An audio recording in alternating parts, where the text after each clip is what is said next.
ہماری زندگی programme start کرنے کا، جسے لے کر آتے ہیں مولانا مختار نعیمی صاحب، جو کہ ہمارے پاس آن ایئر ہیں اس وقت. جی مولانا صاحب. السلام علیکم. اعوذ باللہ السمیع العلیم من الشیطان الرجیم. بسم اللہ الرحمن الرحیم.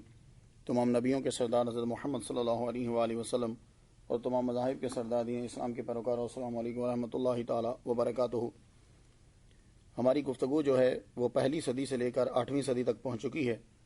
ہر 100 سال کے اندر جن عورتوں نے اسلام کی خدمت کی، جس انداز سے میں آپ کو ان میں سے بڑے بڑے نام بتاتا جا رہا ہوں، اب یہ تو نہیں ہو سکتا کہ 100 سال کے اندر صرف 2-3 عورتیں ہی تھیں. 8ویں صدی ہجری تک بات پہنچی تو 8ویں صدی ہجری میں ہم دیکھتے ہیں ایک اور نام بی بی ام الخیر جمال النساء بغداد میں پیدا ہوئیں. علم و فضل کے اعتبار سے آسمان شہرت پر آفتاب بن کر چمکی. ان کے علم و فضل کی وجہ سے لوگوں نے انہیں جمال النساء کا لقب دیا. علم حدیث میں وہ مقام حاصل کیا کہ خود کی مسند درس بچھائی اور سینکڑوں کو حدیث کی تعلیم دی. ان سے کسب فیض کرنے والوں میں فاطمہ بنت سلیمان، ابن سعدہ، اسماعیل بن عساکر، قاضی تقی الدین سلیمان جیسے نامور محدثین کے نام بھی شامل ہیں.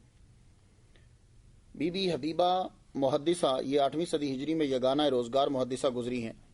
حدیث کے علم میں مہارت تامہ حاصل کی. ان سے بڑے بڑے لوگوں نے علم حاصل کیا. بی بی ملکہ رحمہ اللہ شرف الدین بن عبداللہ مقدسی کی صاحبزادی تھی.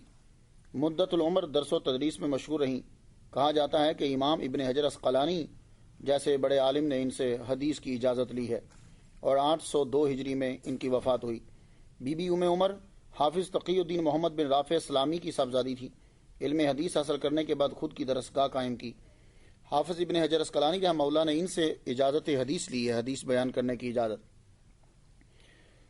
بی بی زینب بنت احمد کمال الدین 740 ہجری میں ان کا وصال ہوا ہے. یہ بیت المقدس میں حدیث پڑھایا کرتی تھی، جیروسلم کے اندر. بی بی ختیجہ بنت احمد بن حنبلیہ کی صاحبزادی تھی. علم حدیث میں یگانہ روزگار تھیں. ان کے تلامذہ میں امام ابن حجر اسقلانی رحمہ اللہ کا بھی نام شامل ہے. انہوں نے اپنی کتاب میں ان کا ذکر بھی کیا ہے. بی بی عائشہ بنت محمد یہ سیریا کے اندر نامور محدثہ ہوئی ہیں. ان کی درسگاہ کی شہرت جو ہے وہ حجاز سے مصر تک پھیلی ہوئی تھی. ان کے پایا علمی کا اندازہ اس بات سے لگایا جا سکتا ہے کہ علامہ حافظ ابن حجر اسقلانی نے ان سے بھی علم حدیث کے سبق پڑھے ہیں. یہ میں نے چند ان عورتوں کے نام گنوائے جنہوں نے 8ویں صدی ہجری کے اندر یعنی اس کے اندر حدیث کا علم جو ہے وہ پھیلایا. ان میں سے کچھ محدثہ تھیں کہ جن کو کسی نہ کسی ایک کتاب کے اندر جو ہے وہ عبور حاصل ہوتا تھا تو وہ پڑھاتی تھی. ایک شعبہ تصوف کے اندر جذب کا ہے. مجذوب بانا کفیت طاری ہو جاتی ہے. آدمی ہر وقت استغراق میں رہتا ہے. تو جس طرح یہ مردوں کے اوپر کفیت طاری ہوتی ہے ویسے ہی عورتوں کے اوپر بھی طاری ہو جاتی ہے. یہ مجذوبانہ کفیت ہوتی ہے. لیکن ایک بات یاد رکھیے گا، ہمارے اسلام کے اندر مجذوب اسے نہیں کہتے جو نمازیں نہیں پڑھتا. یہ مجذوب جو ہوتا ہے وہ نماز کے ٹائم اسے ہوش آ جاتا ہے. یہ یاد رکھیے گا. اگر آپ دیکھتے ہیں کہ کوئی گندا بندہ شریعت سے ہٹ کر کوئی بندہ کام کر رہا ہے، اس کا ہمارے نہ مسلک سے کوئی تعلق ہے نہ ہمارے مذہب سے اس کا کوئی تعلق ہے. ہمارا جو بھی ولی کامل ہوگا وہ ولی جو ہے وہ شریعت کا پابند ہوگا. یہ فیصلہ ہو چکا مذہبنا ھذا مقید باصول الکتاب و سنہ. ہمارا مذہب جو ہے وہ قرآن اور حدیث سے بالکل جو ہے وہ ملتا ہے، اسی سے نکلتا ہے. اگر آپ کسی کو دیکھتے ہیں کہ وہ قرآن اور حدیث سے ہٹ کے کام کر رہا ہے تو اس کا اعتراض کرنا ہمارے مسلک کے اوپر یا ہمارے مذہب کے اوپر سراسر فضول ہوتا ہے اور بے وقوفی اور جہالت عامہ ہے. یہ جب اس کیفیت میں ہم دیکھتے ہیں تو ہمیں ایک عورت کشمیر کی 8ویں صدی ہجری میں نظر آتی ہے. نام اس کا للہ ہے.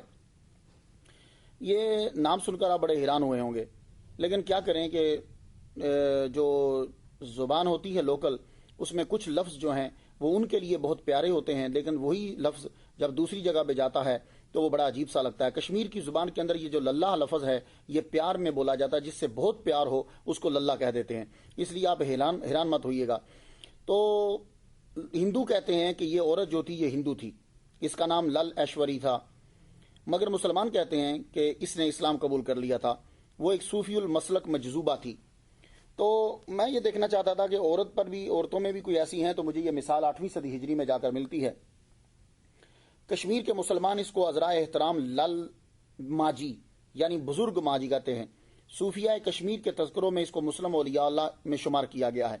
عام طور پر وہ اللہ ہی کے نام سے مشہور ہے، جو کشمیری زبان میں ایک پیار کا لفظ سمجھا جاتا ہے.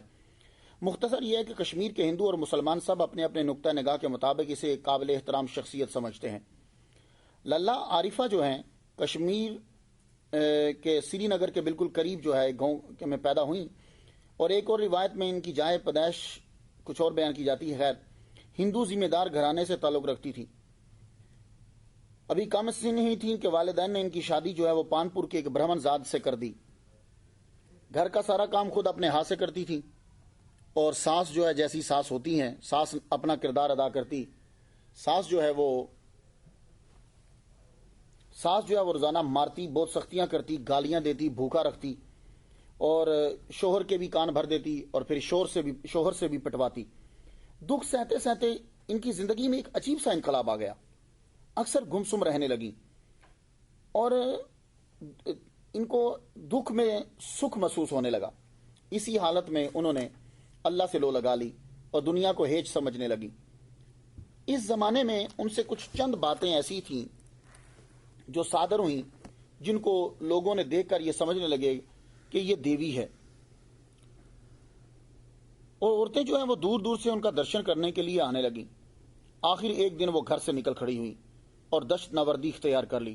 کسی نے کچھ دے دیا تو کھا لیا، ورنہ بھوکی پیاسی جو ہے وہ جنگلوں کے اندر زندگی گزار ڈالی۔ مجذوبیت کا دور جو کئی سالوں پر محیط ہے۔ 773 ہجری میں مشہور ولی اللہ سید حسن سمنانی رحمہ اللہ کشمیر میں آئے۔ ان کے روحانی کمالات نے اس ہندو عورت کو اپنی طرف کھینچ لیا۔ یہ سید حسن سمنانی رحمہ اللہ کے ہاتھ پر اسلام قبول کر لیا، مسلمان ہو گئیں۔ جب ان کے حلقہ ارادت میں داخل ہوئیں تو وقت کا بیشتر حصہ عبادت الہی میں گزارنے لگی۔ کہتے ہیں کہ اس وقت ان کی عمر جب اسلام قبول کیا تو 38 برس تھی،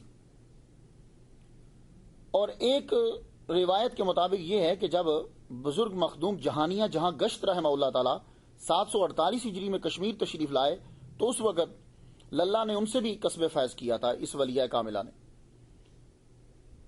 بعض نے کہا 774 میں مبلغ اسلام امیر کبیر سید علی ہمدانی رحمہ اللہ جب کشمیر تشریف لائے تو ان سے بھی فیض انہوں نے حاصل کیا۔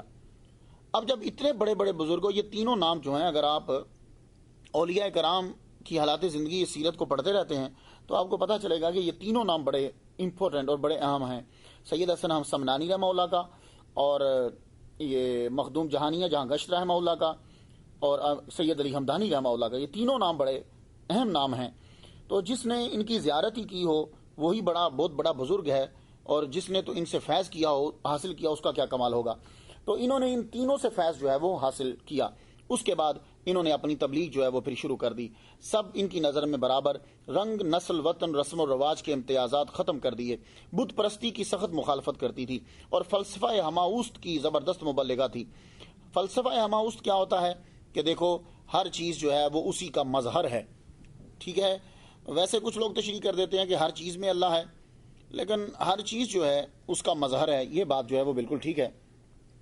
کشمیر کے نامور صوفی شیخ نور الدین ولی للہ عارفہ کے رضائی فرزند اور عقیدت مند تھے۔ اپنی ایک مناجات میں انہوں نے للہ کو ارباب معرفت میں شمار کیا ہے۔ تو شاعری بھی بعض اوقات کرتی تھی، ان کے بہت سے اقوال بھی ہیں، ان کے چند مجموعے بھی جو ہیں وہ چھپ چکے ہیں۔ آدمی پر جب روحانیت طاری ہوتی ہے پھر اس کے اندر سے بات جو ہے وہ نکلتی ہے اور وہ سچ اور حقیقت ہوتی ہے۔ ان کا جو اشعار جب ہم دیکھتے ہیں اور اقوال پڑھتے ہیں تو اس میں کچھ آپ کی نظر کرتا ہوں تاکہ آپ کو اندازہ ہو جائے کہ یہ ہندو نہیں تھی۔ کہتی ہیں کہ جب لا الہ کہا وسواس ہوا، الا اللہ کہنے سے تسلی ہوئی، سجدہ چھوڑ کے ساجد اور مسجود کو ایک جانا تو موجود پایا، اب اس کفیت سے لل کا مکان لا مکان ہوا، مورتی بھی پتھر ہے اور مندر بھی پتھر ہے، دونوں اوپر سے نیچے تک ایک ہی ہیں، بس اے نادان پنڈت پھر تو کس کی پوجا کرے گا۔ بڑی زبردست بات کہی ہے کہ مندر میں داخل ہوتے ہو تو ایک پتھر رکھا ہوا ہے اور اس کے آگے سر جھکا دیتے ہو، تو تیرا تو پورے کا پورا مندر جو ہے وہ پتھر کا بنا ہوا ہے، دیواریں پتھر کی، چھت پتھر کا، سین پتھر کا، اور وہ بت خود بھی پتھر کا۔ کس کی پوجا کر رہا ہے؟ چھت کی، دیواروں کی، یا جو پتھر کا کھڑا ہوا ہے؟ کیا سورج ساری دنیا میں اجالا نہیں کرتا؟ کیا وہ صرف خوبصورت آبادیوں ہی کو منور کرتا ہے؟ کیا ہوا ہر گھر میں داخل نہیں ہوتی؟ یہ ایک بھید ہے، اس اصول کو سمجھ لو۔ اور یہی صوفیاء کرام کا شیوا رہا ہے۔ صوفیاء کرام جہاں بھی گئے ہیں، اولیاء کرام، انہوں نے کبھی کسی کے یہاں جا کے لڑائی نہیں ڈالی، کسی کو قتل نہیں کروایا، کسی کو کافر نہیں کہا۔ وہ جا کے یہی کہتے تھے، دیکھو سورج جب چمکتا ہے نہیں دیکھتا کہ کافر کا گھر ہے یا مسلمان کا گھر، وہ اپنا فیض سب کو دیتا ہے۔ ہوا جب چلتی ہے نہیں دیکھتی یہ سانس لینے والا کافر ہے یا سانس لینے والا مسلمان ہے، وہ سب کے ناکوں پر برابر جو ہے وہ پہنچتی ہے۔ تو یہی صوفیاء کرام کرتے ہیں، اور مولوی میں اور صوفی میں یہی فرق ہوتا ہے۔ تو کہتی ہیں کہ شیو خدا جو ہے ہر جگہ حاضر ناظر ہے، تعصب اور تنگ نظری کو چھوڑ دو، اگر تم میں عقل اور بصارت ہے تو اس کا جلوہ ہر جگہ دیکھ سکتے ہو، لیکن اللہ کی پہچان تبھی ہوگی جب اپنے آپ کو پہچان لوگے۔ یہ جملہ انہوں نے کوئی نیا نہیں کہا، یہ جملہ پرانا ہے، ہمارے اولیاء کرام کہہ چکے ہیں۔ من عرف نفسہ فقد عرف ربہ، جس نے اپنے آپ کو پہچان لیا اس نے اپنے رب کو تحقیق پہچان لیا۔ خود کو اپنے اندر ہمیں جانا ہے۔ اے عابد، یہ تیری نظر کا قصور ہے کہ تو ایک کو دو دیکھ رہا ہے اور خدا کے وجود کو کبھی مرد اور کبھی عورت سمجھ رہا ہے، ورنہ حقیقت یہ ہے کہ تم جو کچھ دیکھتے ہو، جس رنگ میں دیکھتے ہو، سب اسی ایک اللہ کے نور کا ظہور ہے۔ یہ تھی ان کی کچھ واردات قلبی جو انہوں نے آگے لوگوں تک جو ہیں وہ پہنچائیں، اور لوگ جو ہیں وہ انہیں سنتے تھے۔ تو خواتین حضرات، 8ویں صدی ہجری میں مجھے جو کچھ ملا عورتوں کے متعلق میں نے آپ کی نظر کر دیا۔ تو دیکھیں، عورتیں علم حدیث بھی پڑھاتی رہیں، اور ان کے اوپر استغراق کی کیفیت بھی طاری ہوئی، اور انہوں نے اپنے فیض سے کئی ہندوؤں کو جو ہے وہ مسلمان کیا ہے۔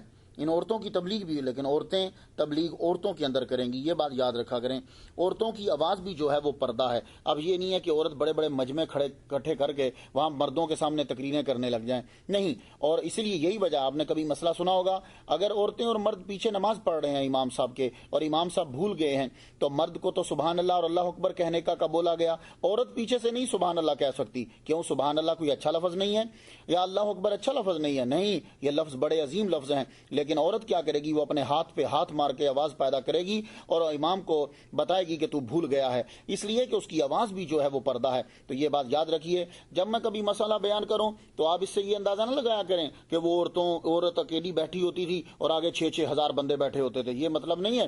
ان کے مدرسے ہوتے تھے، ان کے مدرسوں میں عورتیں ہی پڑھنے کے لیے آیا کرتی تھیں، اور جب وہ کبھی اتنی بوڑھی ہو جاتی، جیسے 80 اور 90 سال کی جب وہ ہو جاتی، تو اور ان کے پاس کوئی ایسا علم ہوتا جو اس دور میں یا اس علاقے میں کسی اور کے پاس نہیں ہوتا، تو پھر وہ بڑے بڑے محدثین ان کے پاس آتے اور آ کر وہ علم جو ہے وہ حاصل کرتے تھے، تب جائز ہو جاتا۔ جیسے صحابہ کرام حضرت بی بی عائشہ سے پوچھنے کے لیے آتے تھے، کیونکہ جو حدیثیں بی بی عائشہ کو آتی تھی وہ اور کسی کو نہیں آتی تھی۔ تو جب کوئی چیز نہ آتی ہو تو تب اگر بڑے بڑے علماء کرام موجود ہیں تو پھر سب سے پہلے عورتیں اور مرد علماء سے جا کے مردوں سے پوچھیں گے، یہ نہیں کہ وہ عورتوں کا ویٹ کرتے رہے، ان سے پوچھتے رہے۔